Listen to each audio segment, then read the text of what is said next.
Hello everyone, welcome to Prep Nation. आपका 9 और 10 दिसंबर के करंट अफेयर्स में स्वागत है। तो इन 2 दिनों के जितने भी इम्पोर्टेंट करंट अफेयर्स के क्वेश्चन हैं उसको हम इस लेक्चर में कवर करेंगे। तो चलिए फिर वीडियो को स्टार्ट करते हैं, जिसमें पहला क्वेश्चन है, PM Modi will dedicate 3 national AYUSH institute at the 9th world Ayurveda congress from which state. PM Modi 9वीं विश्व आयुर्वेद कांग्रेस में किस राज्य से 3 राष्ट्रीय आयुष संस्थान समर्पित करेंगे। तो इन 3 नेशनल आयुष इंस्टीट्यूट का इनॉग्रेशन ऑप्शन ए गोवा से किया जाएगा। Option A Goa. तो प्रधानमंत्री मोदी जी 3 नेशनल आयुष इंस्टीट्यूट को इनॉग्रेट करेंगे गोवा से, और कब? तो 11 दिसंबर को। और वहीं इसका इनॉग्रेशन कहां से किया जाएगा? तो किया जाएगा 9th वर्ल्ड आयुर्वेदा कांग्रेस से, जिसका आयोजन गोवा में किया जाएगा।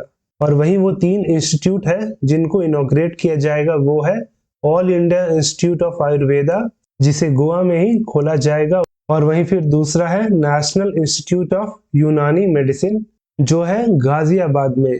और वहीं तीसरा है दिल्ली का नेशनल इंस्टीट्यूट ऑफ होम्योपैथी। और वहीं जो आयुष के केंद्रीय मंत्री है उनका नाम है Sarbananda Sonowal. Which of the following place is all set to soon have India's first dark night sky reserve? निम्नलिखित में से किस स्थान पर जल्द ही भारत का पहला डार्क नाइट स्काई रिजर्व होगा? तो वो होगा ऑप्शन बी लद्दाख में।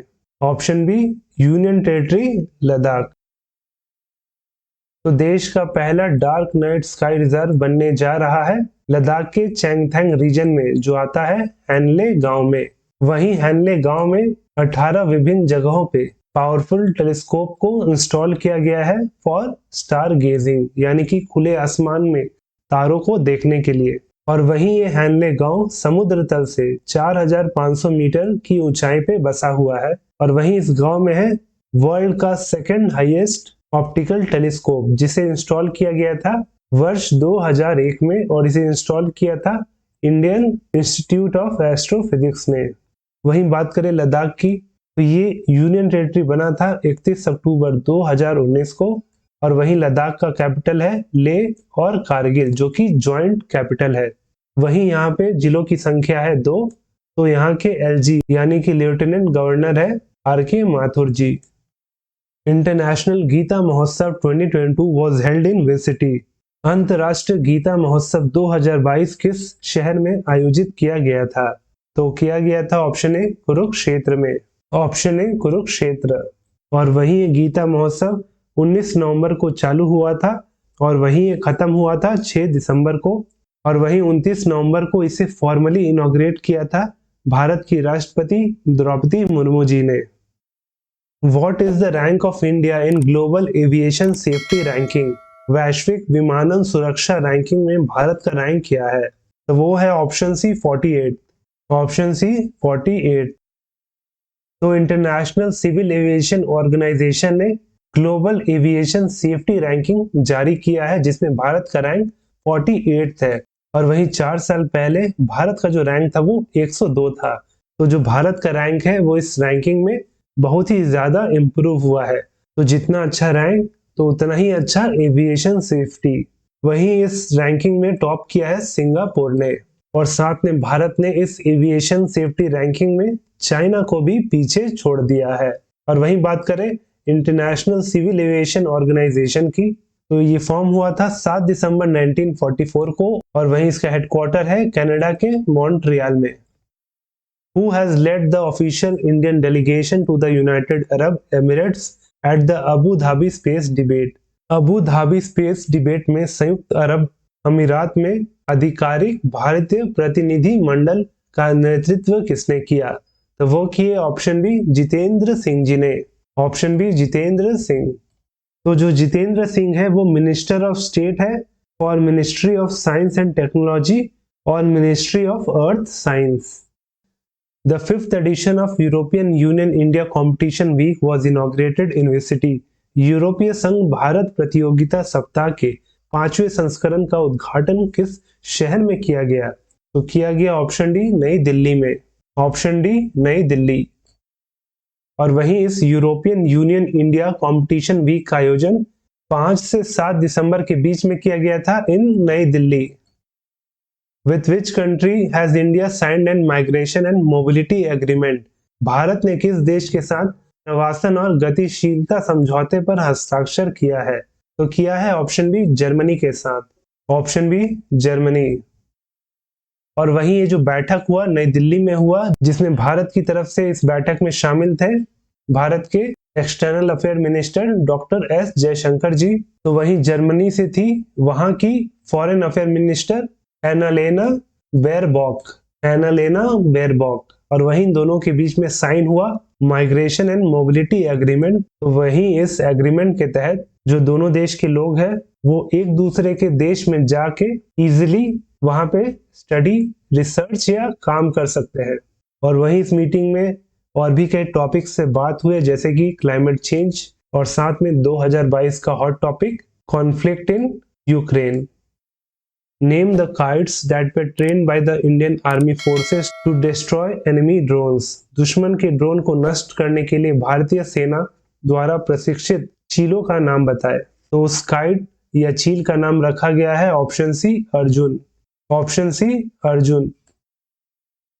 तो पहले तो ये जो काइट्स होते हैं ये एक प्रेडेटरी लार्ज बर्ड होते हैं। तो अब इनका इस्तेमाल दुश्मनों के ड्रोन्स को नष्ट करने के लिए किया जा रहा है। और वहीं जो उत्तराखंड के औली में जो ज्वाइंट ट्रेनिंग एक्सरसाइज युद्ध अभ्यास चल रहा था भारत और यूएसए के बीच में, तो उसमें इन काइट्स को ट्रेन किया जा रहा था और वहीं इनका नाम रखा गया है अर्जुन। तो वहीं इस ट्रेनिंग के दौरान डॉग से उस जगह को आइडेंटिफाई करवाया जाता है जहां पे ड्रोन उड़ रहे हैं और उसके बाद फिर काइट्स को रिलीज किया जाता है। Justice Tashi Rabstan was appointed as the acting chief justice of which state high court? न्यायमूर्ति ताशी रब्स्तान को किस राज्य के उच्च न्यायालय के कार्यवाहक मुख्य न्यायाधीश के रूप में नियुक्त किया गया है? तो नियुक्त किया गया है high court of Jammu and Kashmir में। Option B high court of Jammu and Kashmir. Who has been appointed as chairperson of the National Statistical Commission? राष्ट्रीय सांख्यिकी आयोग के अध्यक्ष के रूप में किसे नियुक्त किया गया है? तो नियुक्त हुए हैं option C Rajeev Laxman Karandikar. Option C Rajeev Laxman Karandikar ji. तो जो राजीव लक्ष्मण करंदीकर जी है वो चेन्नई मैथमेटिकल इंस्टीट्यूट के प्रोफेसर है और उनको केंद्र सरकार ने पार्ट टाइम के तौर पे चेयरपर्सन नियुक्त किया है of the national statistical commission, और वो भी अगले 3 सालों के लिए। और वहीं बात करें एनएससी की, तो ये फॉर्म हुआ था जून 2005 में और वहीं इसे किस कमेटी के रिकमेंडेशन से फॉर्म किया गया था? तो ये फॉर्म हुआ था under the recommendation of C Rangarajan commission.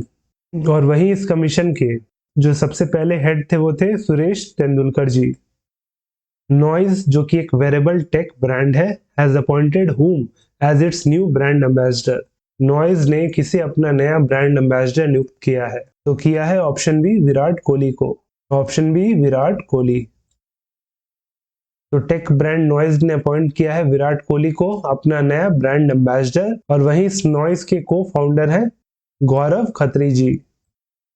The Kamala Devi Chattopadhyay NIF book prize 2022 was awarded to the book The Chipko Movement, A People's Movement, authored by whom? Kamala Devi Chattopadhyay NIF book prize 2022 the Chipko movement a people's movement को प्रदान किया गया है। जिसके लेखक है, तो उसके लेखक है option A Shekhar Pathak ji. Option A Shekhar Pathak. तो 2022 का Kamala Devi Chattopadhyay NIF book prize गया है the Chipko movement a people's movement किताब को, जिसे लिखा है हिस्टोरियन और एक्टिविस्ट शेखर पाठक जी। वहीं जो ये अवार्ड है दिया जाता है फॉर नॉन फिक्शन, और ये जो प्राइज है किसी भी देश के राइटर्स को दिया जाता है और वहीं इस प्राइज के साथ 15 लाख भी दिए जाते हैं। वहीं इस अवार्ड की शुरुआत वर्ष 2018 में हुई थी। Who has surpassed former batter M. Azharuddin to become the 6th highest run getter for India in ODI cricket? ODI cricket में भारत के लिए छठे सबसे ज्यादा रन बनाने वाले पूर्व बल्लेबाज M. अजहरुद्दीन को किसने पीछे छोड़ दिया है? तो पीछे छोड़ा है भारत के प्रेजेंट कप्तान ऑप्शन बी रोहित शर्मा ने। Option B Rohit Sharma.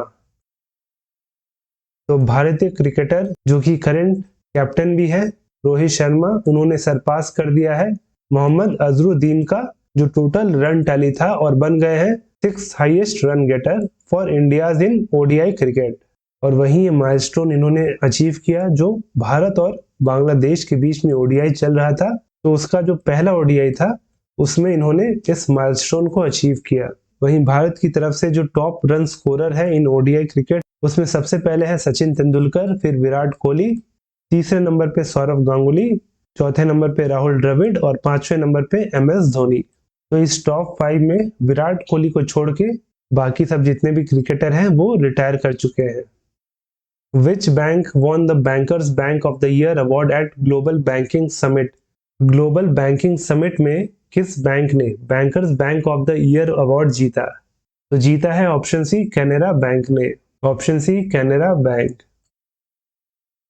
तो कैनरा बैंक को इस वर्ष का bankers bank of the year award दिया गया है अंडर एशिया पैसिफिक रीजन।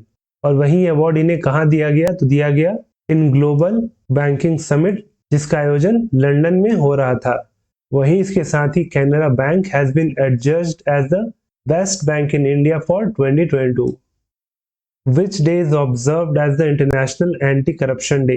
किस दिन को अंतर्राष्ट्रीय भ्रष्टाचार विरोधी दिवस के रूप में मनाया जाता है? तो इसे ऑप्शन बी 9 दिसंबर को मनाया जाता है, ऑप्शन बी 9 दिसंबर। तो हर साल 9 दिसंबर को international anti corruption day observe किया जाता है to highlight how corruption affects health, education, justice, democracy, prosperity और डेवलपमेंट। यानी कि करप्शन से स्वास्थ्य, शिक्षा, न्याय, लोकतंत्र और समृद्धि और विकास पर बहुत बुरा प्रभाव पड़ता है। वहीं एंटी करप्शन डे का जो इस साल का थीम है वो है UNCAC at 20। UNCAC यानी कि united nation convention against corruption, तो UNCAC at 20 uniting the world against corruption. और वहीं यूनाइटेड नेशन जनरल असेंबली इस दिन को वर्ष 2005 से मना रहा है। तो ये जो क्वेश्चन है वो आपके लिए है कि in which year was the world bank founded? विश्व बैंक की स्थापना किस वर्ष हुई थी? तो इसका सही आंसर आपको नीचे कमेंट करके बताना है। और वहीं हमारा इस लेक्चर का PDF आपको हमारे टेलीग्राम चैनल प्रेप नेशन में मिल जाएगा, जिसका लिंक नीचे डिस्क्रिप्शन में दिया गया है। आप वहां पे जाके उसे डाउनलोड कर सकते हैं। और अगर वीडियो अच्छा लगा हो तो वीडियो को लाइक करें और साथ में हमारे इस डेली करंट अफेयर सीरीज से जुड़े रहने के लिए हमारे चैनल को सब्सक्राइब करें।